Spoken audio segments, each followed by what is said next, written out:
When you say the word stress, a feeling comes to mind to me, and I guess I describe it something like overwhelmed, taxed, and that's, for me, stress. It's tax on the system. And I work primarily with emotional stress, which we can't see. 90% of America recognizes that stress plays a role in the development of disease, and yet there's still 30% of America that thinks that they're immune to that. So I don't know where that percent, it doesn't add up for me that 90% of us know the reality. Stress plays a role, but still somehow 30 pretend like it doesn't play a role in their lives, and then there's another more than 30 who think they're doing not such a good job at it, but they're still going on where they're going.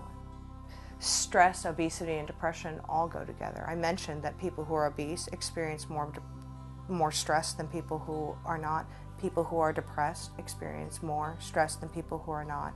And people who are depressed also are more likely to be obese. So we have a family of illnesses that are supporting each other. It becomes obvious when it's so simple that the mental's tied and the physical's tied together, but we still don't pay attention because it's invisible.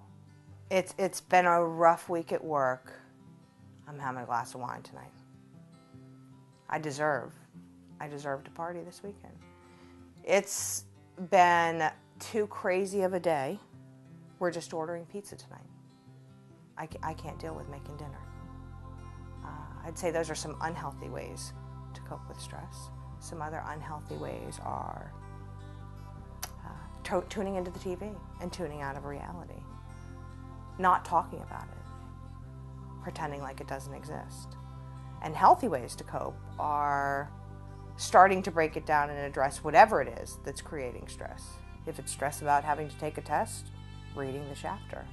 If it's stress about having to pay the bills, logging onto your bank account or looking it up and seeing how much money is actually there and analyzing what's due. So taking steps actually reduces stress, and the more we avoid it, the more it grows. There's a lot of things that people can do to help reduce stress in their daily lives.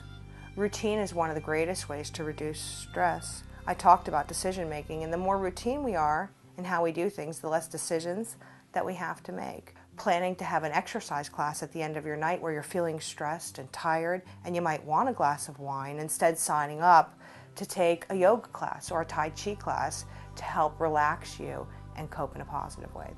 It's important to take care of the stress level. We live in a society that's very stressful. Most of Americans feel like the lives they're living are more stressful than what's healthy.